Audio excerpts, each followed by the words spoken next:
Welcome to the Berardi and Co post-match pod, a part of the series from Ought to Know Better podcasts. I'm Smarty, and tonight I'm joined by Adam and Mez, and making his full debut this evening, Simon Johnson. Welcome, boys. Welcome, Si. Welcome, Simon. Boys. So, boys, what do you reckon to that one then? Get straight into it. Mez? Well, yeah, mate, it was the old cliche, wasn't it? When you're playing for them, when you're playing poor football and you still grind a win out, if it was the opposite way around, we should have won that game. Probably would have done 6 days out of 7. Just really unfortunate. I think we had his chances, didn't take them. It felt very much to me like a game from last season where we dominated in the championship. We conceded a few chances, but we did look like the better team on the field. Probably should have got a couple of goals, and me better to come in then. What are your thoughts, Adam? Have you got anything to add? Yeah, I think for me it was just a bit shit, really. Like, we created chances, but we didn't really do much through midfield. I just thought we just lack something at the moment. I don't know what it is. We're lacking something. And Calvin.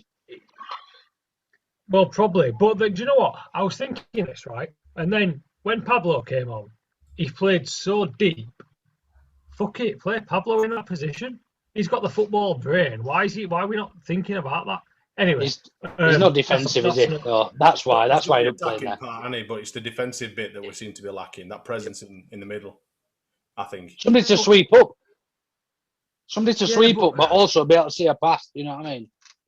Yeah, but when Scum had fucking Scholes go from attacking midfielder to playing that role, he did all right there. Like, he's got the football brain, and sometimes it's not about sweeping up. We play on the front foot, so if we're actually recycling the ball properly, Pablo can do that role by being like the Xavi or the Scholes. Really, he's coming to the end of his career. Fuck it, let him have a swan song in there and play Calvin and let him go busting up and fucking take Click out, put Calvin in, and let's have a box-to-box midfielder and have some fucking proper energy, because we have that when Dallas is playing there.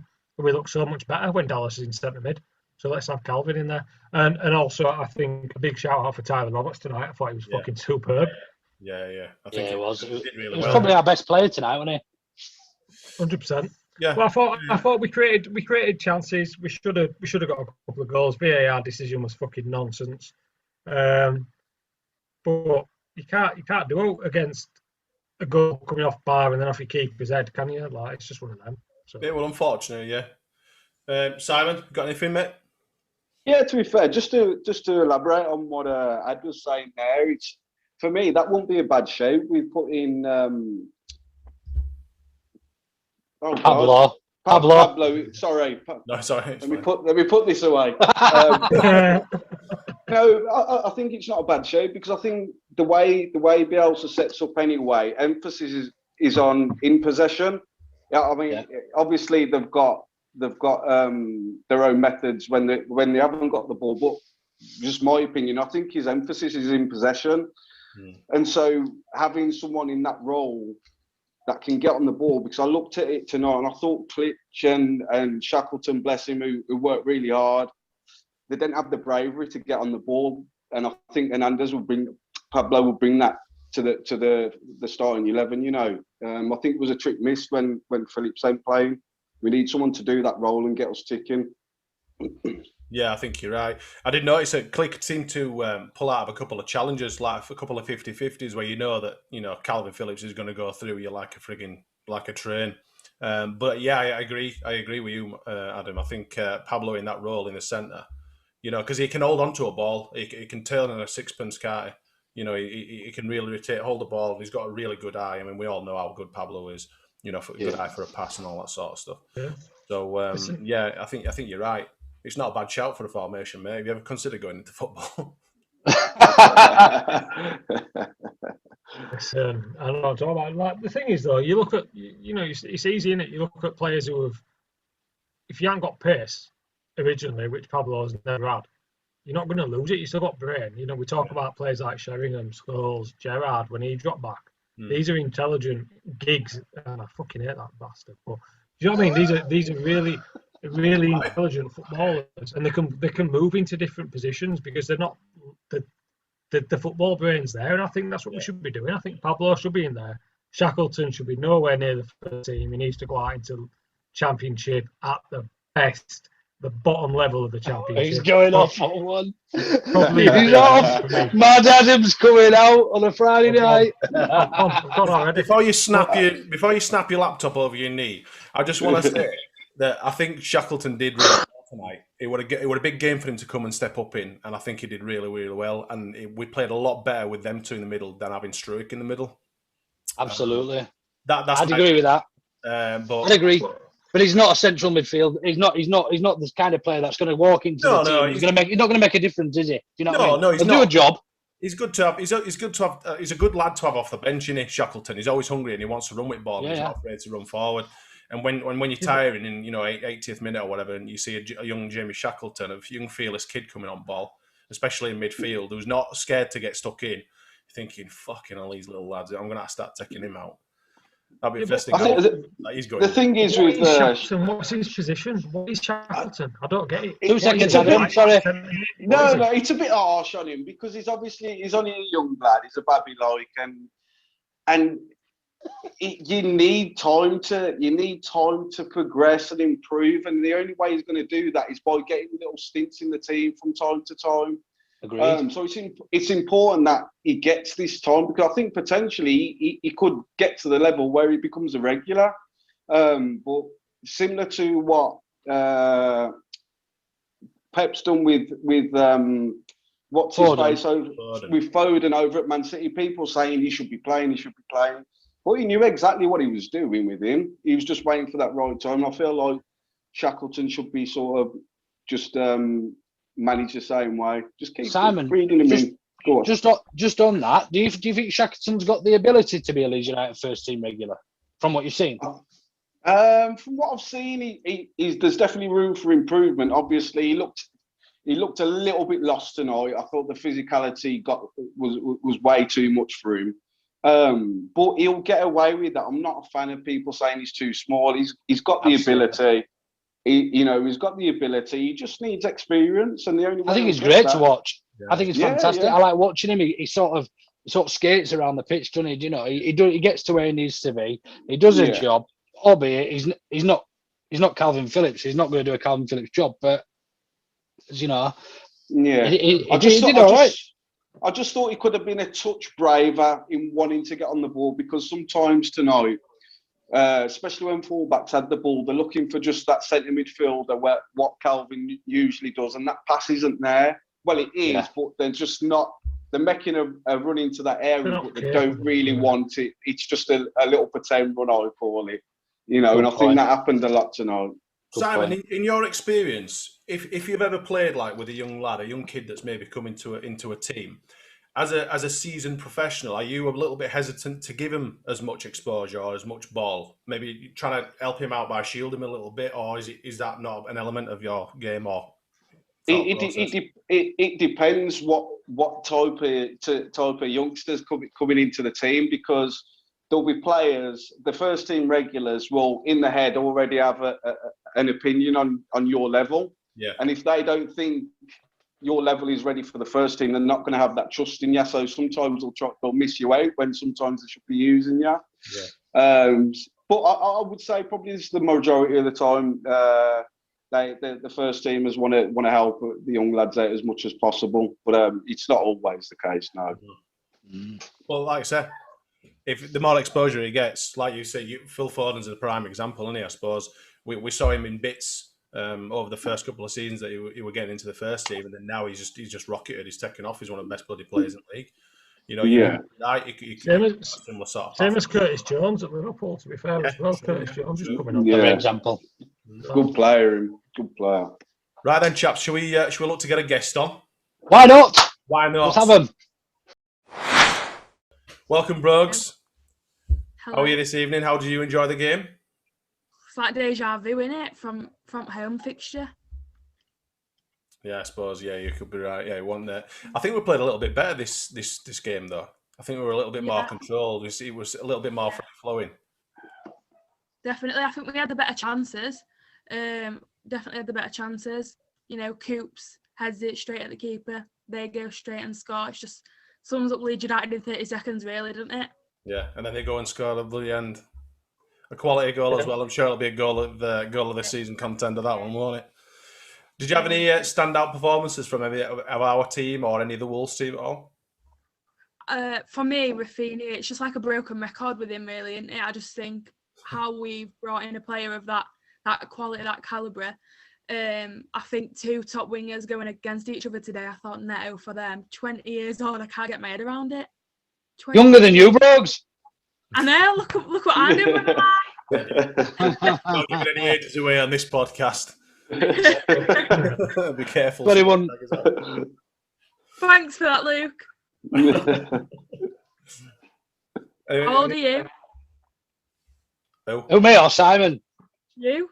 I mean, you know how old I'm. 54 55 next, Brogan, in November. Not that that's got to do with Leeds United's performance today, but anyway. Well, if you give the banter, Luke, you've got to take it. Oh man, I can have that. Shots fired you on guys this got any questions for Brogan? Sorry? Have any of you guys got any questions for Brogan, or Brogan, have you got any questions or anything you want to say? Brogan, who was the man of the match? I think toss up really between Rafinha and Meslier. I thought Meslier did pull off some really good saves, especially at first half. I think he did probably keep us in it. Second half, I thought Rafinha, just the crosses he puts into the box. Yeah, he's dead One leading. thing I am confused about though, I don't know if any of you will know. I don't get the head rule. Like Cody heads the ball, goes down, they get the drop ball decision. It's head injury rule, isn't it? They've got to give benefit out of whatever it is. Concussion rule, isn't it? I can't remember who got tackled. I can't remember the name of the Wolves player that got tackled, but went down holding his ankle and his head. So they blew up at straight away. I was like, come on, man, fucking! Surely you must see through that as a referee, Christ. I think the ref were really, really naive in like the last 15 minutes. I'd love to know the in-play stats for the ball in the last 15 minutes because I thought it were ridiculous. Like, I think a lot of players, a lot of smart defenders, are going to try to take advantage of the head rule, especially. Yeah. Well, they will do. Well, they're trying to defend their lead out there at the end of the day, so they're going to do whatever they can to kind of get that edge and shield the ball. I mean, I can't remember who got. Was it Neto who got carded right in the last few minutes for time wasting in their corner? Was it Neto? I think it was, wasn't it? Well, when a team's in that position, Brogan, when they're 1-0 up with 10 minutes to go, that scenario has been rehearsed time and time again. So I wouldn't expect anything different, whoever you're playing against, really. Just going through the motions, innit? Yeah. So again, Brogs. So many new rules now, isn't there, this season? And I just think, like, some players are just exploiting it too much. Like, for me as well, I thought it was onside, to be honest. I know. Now, there's a talking point. Yeah. I know that's what VAR said, but I was screaming at the telly. I really, strongly believe that was onside. I couldn't believe it when it rolled off. You'd think that, I mean, some of the angles that they take the offside from, they're very, very odd, are they? They just take it from one proper angle, don't they? That is what they go off. It's not even in a straight line. Exactly. They need 3 or 4 cameras from different angles, like they do in rugby league, like they do in cricket, like they do in every other sport that is successful. And they need to, if they're going to use it for purpose. And we'll go into this anyway. I'm sure we'll go into this on in Off the VAR, the other spin-off show. I don't want to get into too much of the refs and that, but yeah, we lost in the end of the day. I thought the ref had a good performance, actually. Yeah, I think the ref did. The game flow well, and I don't think. I mean, he punished people where they needed punishing, and I'd aware. I mean, he got Neto got booked for time wasting at the end, which were deserved. You know, I don't think he had that much of a bad game. Yeah, I think first half he was really fair. I said to my mum when we were watching it, I was like, he's too nice of a ref for Leeds. But in the second half, I thought especially the last 15, 20 minutes, I thought it was just really naive, like the amount of time that the ball was actually in play. It's just, I mean, if it was the other way around, would I be complaining? every time Ailing does the Ailing flop, we all fucking the Ailing flop. But it's just frustrating. Like, they've taken 6 points from us, and I don't think that they're any better than us. No, So, definitely not. No. I think the first goal they scored at our place was a deflected goal, wasn't it? yeah, off KP again. Yeah, Deja off vu. KP, yeah. Didn't he edit? I think he edited it, didn't he? Didn't he edit Yeah, off off the his- side and it went in? Flicked off him, didn't it? And went the opposite way. So yeah, that's frustrating. Brogan, what I've got a question. What do you think? So I came up with a radical idea of playing Pablo and Hernandez in the defensive midfielder role while Calvin's out, because he's obviously got a good football brain. What's your thoughts on that? What do you think? I think for me, Pabs is just too attacking minded to play in that role. And like today for me, like Shaq, great lad, but like I think you noticed when Meslier had the ball, he's like 3/4 into the first half of the pitch, so he's being marked by the Wolves player. So it's really hard for us to actually get out. Whereas when you watch KP, he comes so deep for the ball and like he's so comfortable in that 18-yard box, even if he's being pressed. So I think we did really struggle to get out. For me, I'd move Klitsch into the CDM role. I think you've got to keep Luke Ayling in that right back position, like the link-up play between him and Rafinha. I think that wins us games. I really do. I think strong. Great shout. Yeah, absolutely. Great shout. And you literally echoed exactly what Simon just said about KP coming deep and picking the ball up. And that Shackleton doesn't do that. He just needs to be probably a bit more confident, really, more than anything. But that'll come in time. Yeah, of course. It will definitely come in time. I think just drop Klitsch into that kind of CDM role. But I thought again we missed Rodrigo. Like in the first few games, I don't think I was sold on him for the price tag that we paid. But I think then when you go to not playing with him, I think we do like that creativity. Yeah. That like cutting edge finish that he brings. They played very tight though, didn't they, Wolves? Quite narrow at times. Went out of the ball, and when with the ball, they were just everywhere. I mean, Traore, the greasy swine. You know, we've been linked with him. Or I don't know what rumours they are that we were linked with Traore. Would you take Traore? Would you ever? I would. 100%. Would you? I would be controversial. Imagine what Bielsa would turn him into. Yeah. Imagine what he's turned our players into. He's got the right attributes for the way Leeds play. Yeah, he has, hasn't he, Simon? Yeah. For me, it's like one of them footballers. It's just a powerhouse. I mean, I know Klitsch knocked him off, but I think it's the strength and the power that he's got. But then when we've got somebody like Rafinha, I think everybody, as soon as he gets a ball, you're on the edge of your seat because you just know. Yeah. I think for years we've been kind of looking for that kind of winger that isn't scared to run at players. You've got Costa, you've got Harris, and they run at a player, they turn behind, they play it back or they play the inside pass. With him, he just drives at players. And I think if we got a similar player on the other side that, you know, is not afraid to run at somebody, take somebody on, even if it don't work out, I think that's what we need to be looking for. Imagine Rafinha and Traore. Rafinha right, Traore left. That would be absolutely dirty, wouldn't it? Yeah, but Rafinha's got end product. I don't care about end product. If he can run at people all day and get the ball somewhere near Bamford, I'm happy. I like Traore. I think he's a great player, but I can't help but sometimes think that he's just a better version of Hadi Sakho. Oof. Yeah, I would. So, I would. Just to play devil's advocate here, I think he's a cracking player. Do you know what I mean? I think he's a really good player. I mean, he played really, really well today. Obviously, he played really, really well today. But yeah, I think, you know, can you teach end product, Simon? Can you teach end product? I don't think it is. I think it's all in here. But you know, I just personally think that he's the attributes he has would suit the way Leeds play, and I think he'd be coached even at the age he is. Well, I don't know how old he is, but I think the way 24, 25. Yeah. I think the way he'd be coached at Leeds would certainly help him improve to a certain degree. But I wouldn't mind seeing him with a Leeds shirt. I ain't gonna lie. I don't mind it at all. So can I just vote between five of us then? Who's for Traore just signing for Leeds if it was to ever happen? Well, I said on the main pod the other day, and I got absolutely hammered for this. I'd play Traore. I'd have him at Leeds all day long, and I'd play him as a striker, mate. I know honestly, I would. If you're chasing a game, what you need is power and pace.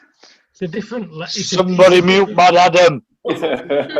Honestly, I He's not guarantee. worth the price tag that they probably want for him, though. If it were a £20 million player, you'd be all over it like a shitty stick, wouldn't you? But I don't think, what would they want, 50 million for him? Oh, 20. 20.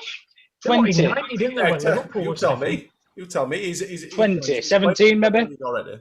12. No, come on. 15. I'd take Tops. I'd take him. Who else? I read don't know if If he costs 12 or 15, 20 million, fucking snap him up. Yeah. Go on, Brog. I wouldn't pay much more than that. No. Oh no. And what, Simon? They want to let Traore that they're going to ask for 60 million every Not a day fucking prayer. No, Honestly, no. Luke, trust me, they're not going to let him go to another. Like, would we say right? Like we're similar in the league table. No, we're better than them, but they beat us. We are better. Rival.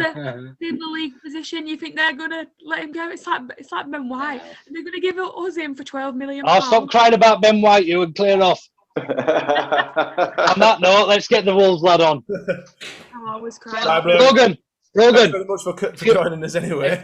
Are you having a few beers? Am I? Yeah. No, actually, Luke, I ain't had a drink for 8 months. All right, see ya. Help. Getting fit for football, Luke. Fucking hell. See you later. Tell your mum and dad I said hello. See ya. Thanks. Cheers, Brooks. You're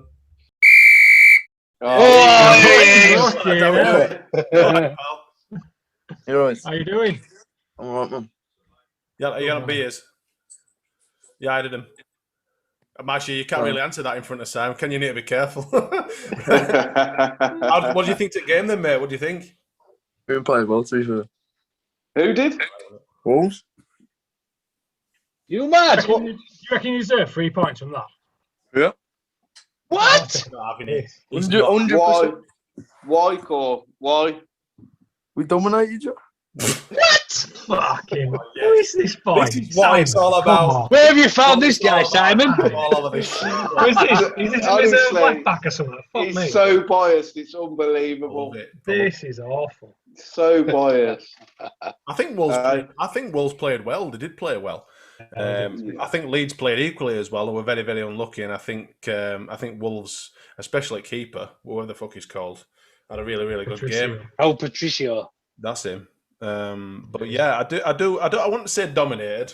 I won't go as far as that, but whatever. Differences of opinion. I thought Wolves looked massively vulnerable on set pieces. I don't know whether it was just the delivery or their setup, but we should have. I think we should have had Leeds should have scored 2 or 3 from set pieces. Really. Yeah. Which is funny, really, because we aren't the best at set pieces, either defending them or bloody attacking. Are we? Let's be honest. It'd be interesting, wouldn't it? Them balls that were coming in from and I'm reliably called it Rafinha by my your Brazilian counterpart. My Portuguese speaking friend Stephen. She's there. She's laid up bed waiting for him. Hola, dickhead. Hola, is it dickhead? Anyway, right.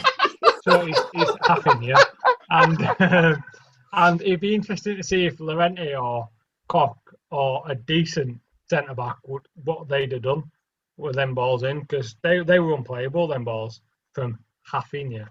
There you go. Corey, I've got a couple of questions for you. Go on So you say you dominated. Whereabouts in the park did you dominate? In your own half? then. In attack. come on. No, honestly, I'm being serious. I'm going to try and drag the stats up in a minute, but I would have hazard a guess that we probably outplayed you 60 to 40 possession-wise, and probably shots-wise, I would say, I guess this is not looking at anything, about 15 to maybe 7 or 8, maybe? I think we always look to threat when we was coming forward. You're not wrong. I wouldn't agree with that. I would agree with that. I would agree with that. Neto's a decent player, isn't he? Like, he looks good. Is that the young boy? Yeah. Left wing. 20-year-old lad, like. He looks alright. Right to end. Sorry for time wasting.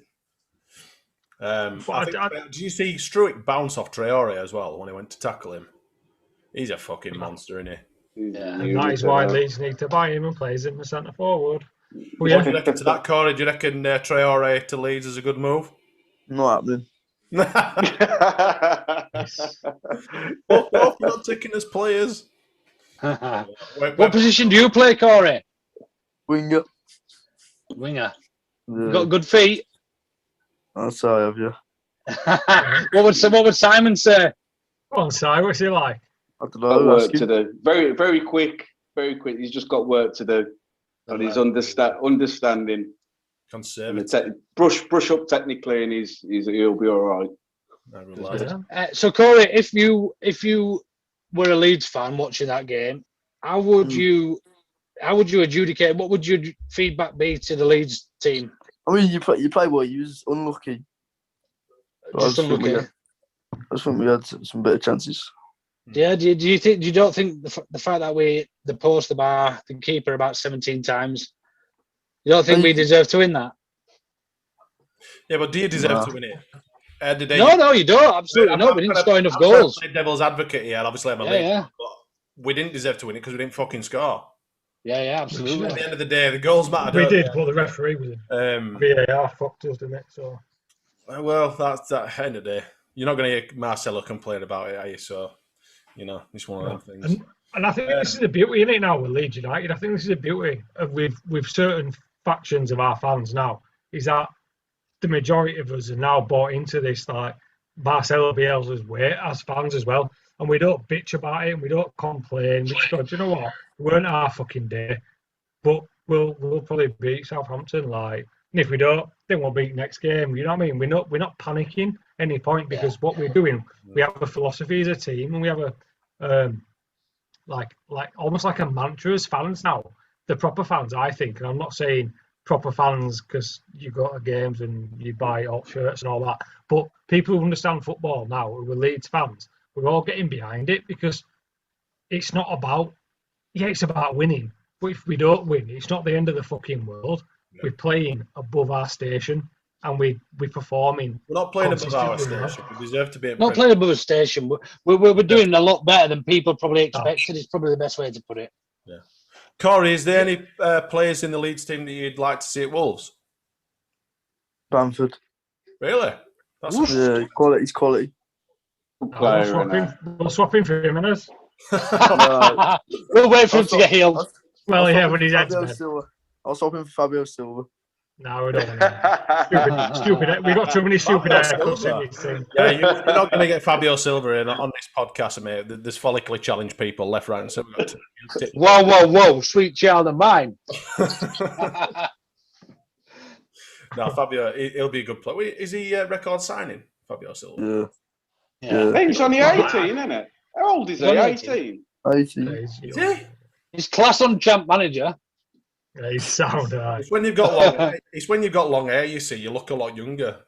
Simon was ace on champ manager though. When he's Adam, he's went to Juventus and everything, didn't he? He smashed it, mate. But ask Simon Johnson, the manager on champ manager. No different story. I'm not having it. It's a Doug game, mate. 100%. 100%. Sacked it off. Gone back to the dance. Lovely to meet you, Corey. Thanks for coming on, Corey. Anyway, cheers for coming on, pal. See you later, Corey. Good luck with season. See you later. Cheers, Cheers. pal. Good luck with the rest of the season, lad. Good luck for the rest of the season. Cheers. Cheers, lad. What a nice guy, Simon. He's all right, mate. Yeah, He's lad. all right. Struggling a little bit during this, but he'll be okay. Just because you've been a player, it doesn't necessarily mean that you're going to be a good coach or a good mentor. You've got to really have a passion for that. Do you know what I mean? And I would always think it's mega important. I think all young players should have somebody there that they can just go and speak to if and when they need to. Do you know what I mean? Really important. And I needed that when I was young. You know, you go into a the level I was at, lucky enough to be at. You go from I was a young boy that come from not a lot really, and so you need somebody when you go from here to here. You need somebody there to help you Stabilize with that transition. Yeah, with that transition. And so, I've always been pretty grounded, but it's just money management, and things like that. Yeah. So yeah, it's really I don't know important. Simon, I don't know if you saw the Twitter post earlier this week from Curtis Woodhouse about the picture when he was at school with the holes in his trainers and that, and what he's come from, and people were commenting things like, when you've come from the tough, you know enough and all that sort of stuff. And he was saying, look, I don't want my kids to come from that. I want to give my kids the best opportunity, because there's very few kids that come from the tough and make something of it. Yeah. The amount of kids that come from the opposite end and make something of it, percentile wise, is fucking astronomical in comparison. But he's a really good bloke. I'm still doing that diet thing with him. Like, he's a really, really nice fella. Right, boys. Have we got any closing comments? Have we got anything else to add regarding the Wolves game?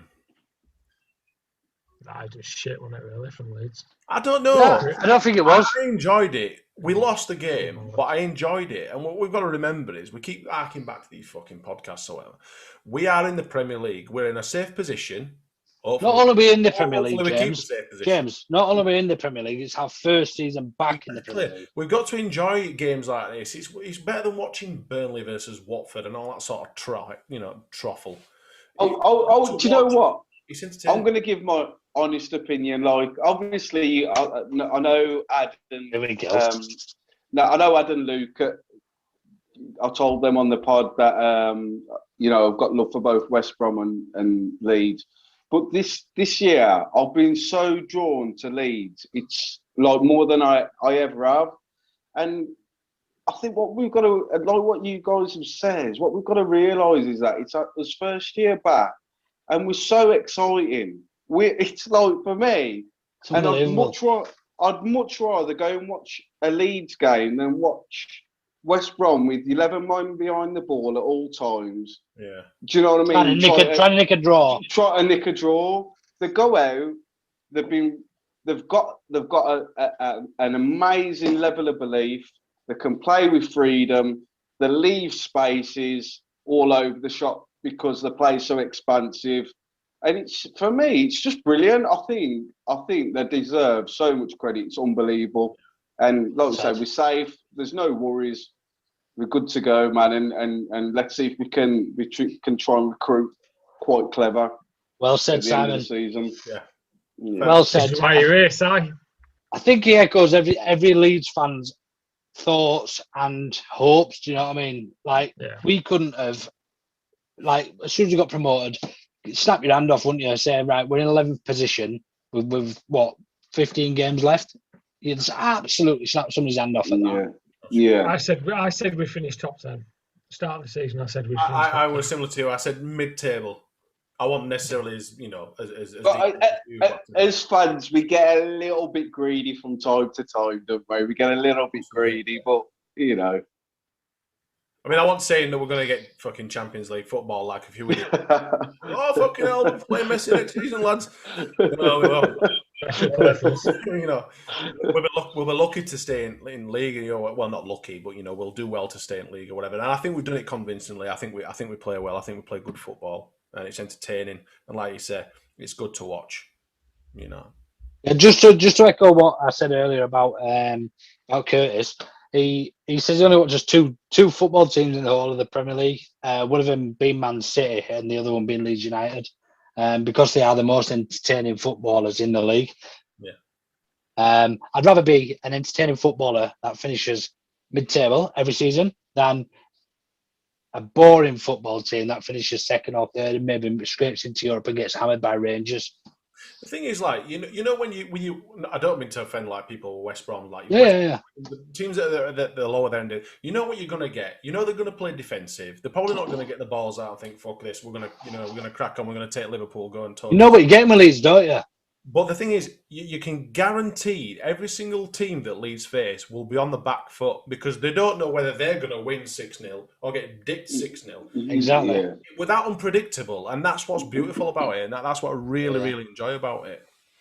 Cheers. Thanks for joining us. Please don't forget to like and subscribe to the Ought to Know Better podcast in all its many audio forms. And of course, if you want to catch a glimpse of our ugly mugs, then there's our YouTube channel as well. We'll post the links and all that sort of stuff when we release this when it's broadcasted. But that's it from us. Thanks very much for listening. And I suppose we'll see you next time. Cheers, boys. Cheers, everybody. Cheers, Simon. Cheers, guys. See you Cheers, later, guys. Si. No problem Cheers, at all, Adam. guys. Cheers, James. Take it easy.